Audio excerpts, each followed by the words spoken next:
جی السلام علیکم ناظرین و سامعین، میں آپ کو خوش آمدید کہتا ہوں گلوبل میڈیا فورم کے پروگرام پر۔ آج جو ہمارے مہمان ہیں، جو ہمارے پلیٹ فارم پہ آئے ہیں، وہ کسی تعارف کے محتاج نہیں۔ انہوں نے سیاست کے میدان میں بھی بہت سی کامیابیاں سمیٹی، اور تصوف کے میدان میں اور دوسرے کہہ لیں کہ تعلیم کے میدان میں بھی بہت سی کامیابی سمیٹی۔ میں آپ کا تعارف کروا دیتا ہوں ناظرین و سامعین سے۔ محمد اکرم چوہان ایڈوکیٹ ہائی کورٹ ہیں، سابق سیکرٹری و سینئر نائب صدر ڈسٹرکٹ بار ایسوسی ایشن گوجرانوالہ ہیں۔ میں آپ کا باقاعدہ خوش آمدید کہتا ہوں اپنے پروگرام میں، اور آپ سے یہ سوال کرتا ہوں آج کا، کیونکہ ہماری گفتگو کا مضمون ہے وہ ہے اظہار گفتگو، اور اس میں سب سے پہلے میں آپ سے سوال کرتا ہوں کہ آپ کے نزدیک اپنے خیالات کا اظہار کرنے کا کیا طریقہ ہے؟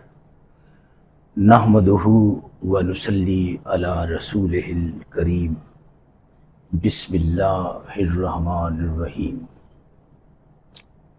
اظہار خیال کرنے کے دو طریقے ہیں، ایک زبان کے ذریعے اور دوسرا قلم کے ذریعے۔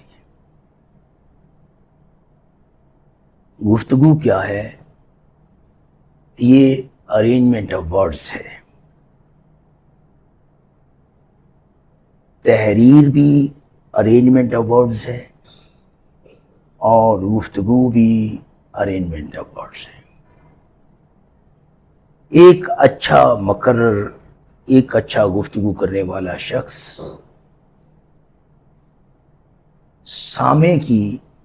سامعین کی انگلی پکڑ کر انہیں سیر کراتا ہوا منزل پہ پہنچا دیتا ہے۔ اس انداز گفتگو کو ہم تقریر کہتے ہیں۔ اور تحریر کیا ہے؟ تصنیف کیا ہے؟ کتاب کیا ہے؟ مصنف جو ہے، محرر جو ہے، وہ بھی ایک قاری کی انگلی پکڑ کر سیر کراتے ہوئے منزل پہ پہنچا دینے کا نام تحریر ہے۔ اب سوال یہ پیدا ہوتا ہے، اس تقریر میں اور تحریر میں کیا محاسن ہونے چاہیے، کیا خوبیاں ہونی چاہیے؟ ارشاد باری ہے کہ الرحمن، میں رحمان ہوں۔ اللہ نے اپنا تعارف کرایا۔ کون رحمان؟ علم القرآن، جس نے قرآن کی تعلیم دی۔ خلق الانسان، اور تمہیں پیدا کیا۔ وعلمہ البیان، اور یہ بتایا تم نے بات کیسے کرنی ہے۔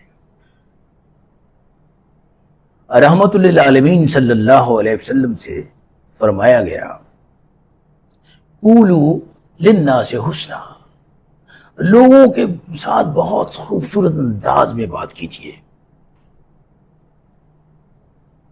ارینجمنٹ آف ورڈز، انتخاب الفاظ کا حصول جنت کا ذریعہ ہے۔ اگر الفاظ کا انتخاب اچھا ہوگا تو آپ جنتی ہیں، اگر الفاظ کا ارینجمنٹ برا ہوگا تو آپ جہنمی ہیں۔ جنت اور جہنم کے حصول کا ذریعہ ہے اظہار، خواہ وہ زبان کے ذریعے ہو خواہ یا قلم کے ذریعے ہو۔ اظہار گفتگو یا تاریخ پر روشنی ڈالی جائے، یہ کب شروع ہوئی؟ جہاں تک میرا نالج ہے، سب سے پہلی وحی جو نازل ہوئی وہ الفابیٹکس تھی، حروف ابجد تھے، کیپٹل لیٹرز تھے۔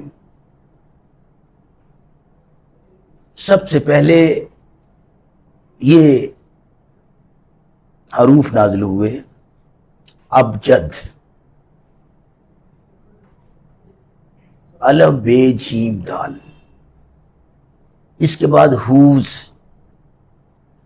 ہاتھی، کلامن، صافس، کرشت، صافس، زازق۔ اصل بات یہ ہے بیسک حروف ابجد کی بیسک یہ ہے۔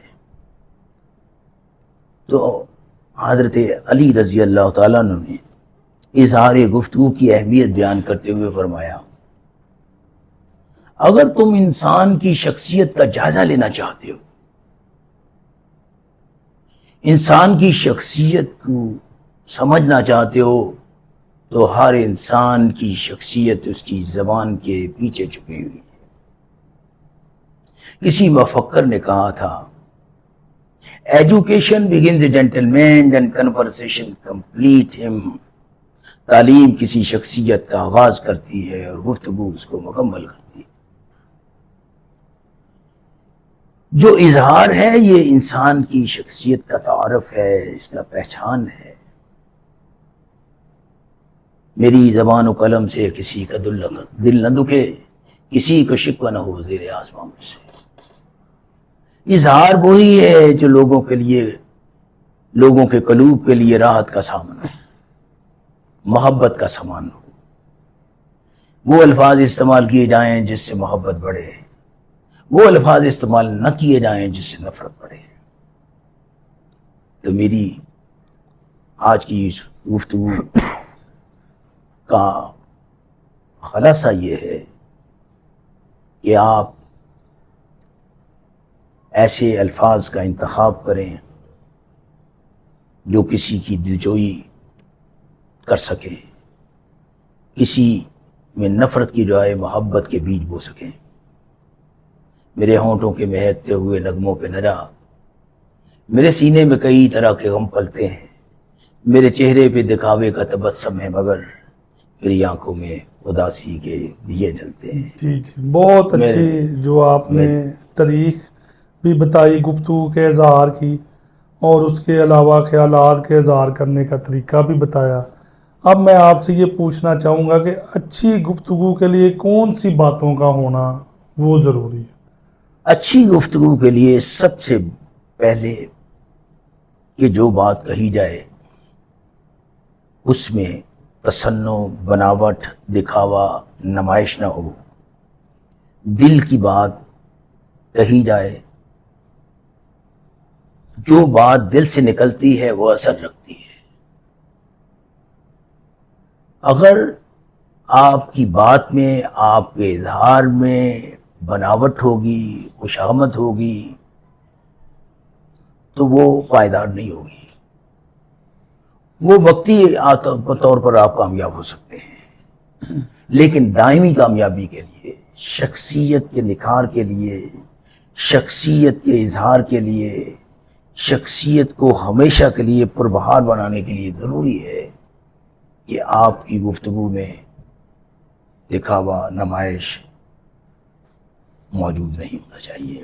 میں تو یہ کویسچن کرنا چاہوں گا، اس وقت جو معاملات آج کل جو دنیا داری کے چل رہے ہیں، اگر کوئی کسی کی خوشامد نہ کرے اور کسی کے ساتھ جو ہے وہ اس کے جیسے ایک بڑا مشہور واقعہ تھا، انہوں نے کہا ایک ہمارے ملک کے حکمران تھے، ان کی دونوں آنکھیں آپس میں نہیں ملتی تھیں، لیکن لوگ انہیں کہتے تھے کہ آپ کی آنکھیں ہیما مالنی سے ملتی ہیں۔ اب تو جو اقتدار میں بندہ ہوتا ہے یا جس کے پاس طاقت ہوتی ہے، اس کی جب تک حد سے بڑھ کر خوشامد نہ کی جائے، اس وقت تو دوسرے جو کہہ لیں کہ اس کے حواری ہوتے ہیں یا اس کے قریب لوگ ہوتے ہیں یا اس سے کوئی جو مفاد حاصل کرنا چاہتے ہیں، وہ کبھی بھی نہیں کر سکتے۔ اس کے بارے میں میری عرض یہ ہے کہ ٹروتھ از ایور گرین، سانچ کو آنچ نہیں، خوشبو خوشبو ہے اور بدبو بدبو ہے۔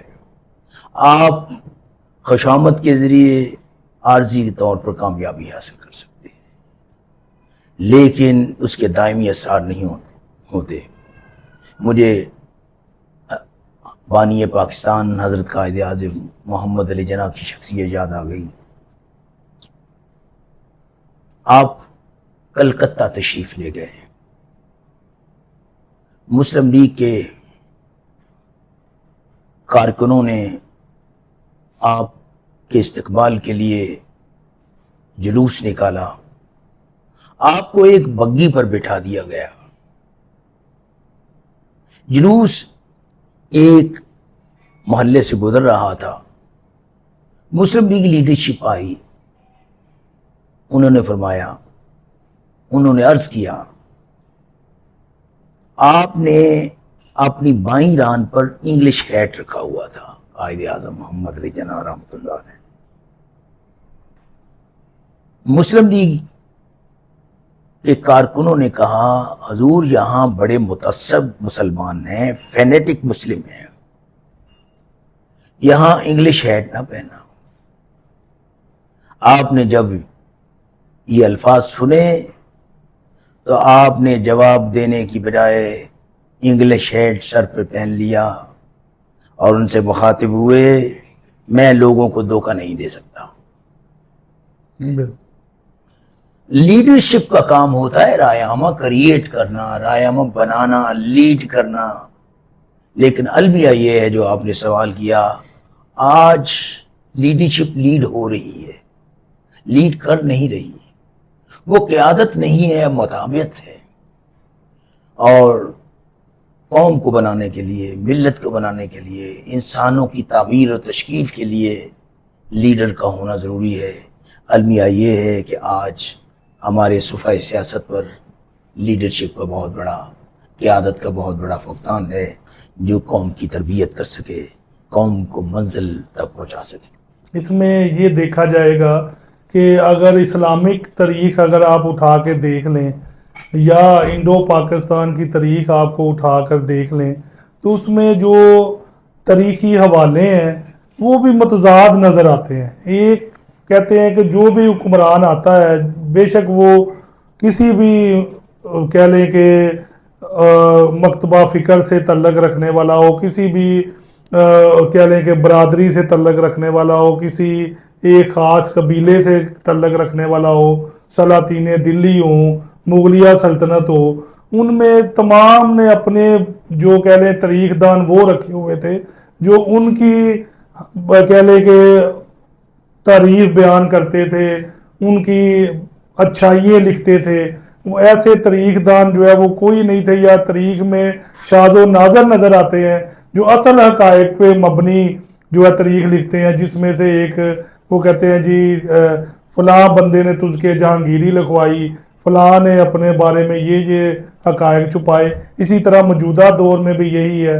ہمارے ملک میں بھی جو تاریخ دان ہیں، جو اس وقت اقتدار میں بندہ ہوتا ہے اسے کہتے ہیں اچھا ہے، جو اب وہ چلا جاتا ہے تو اسے کہتے ہیں برا ہے. اس بارے میں کیا روشنی آپ ڈالیں گے؟ بات یہ ہے سب سے بنیادی کلیدی اہم رول جو ہے وہ قیادت کا ہے. مجھے امام اعظم ابو حنیفہ رحمۃ اللہ علیہ کیا ایک واقعہ یاد آ گیا. موسلادھار بارش ہو رہی تھی. امام اعظم رحمۃ اللہ علیہ بازار سے گزر رہے تھے. آپ کے آگے آگے ایک نوجوان چل رہا تھا.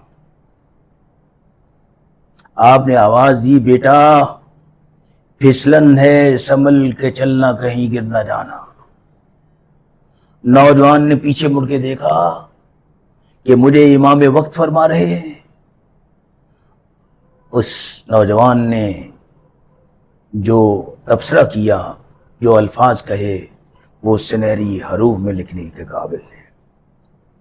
اس نوجوان نے عرض کیا حضور آپ ذرا سنبھل کے چلنا کہیں آپ گر نہ جانا.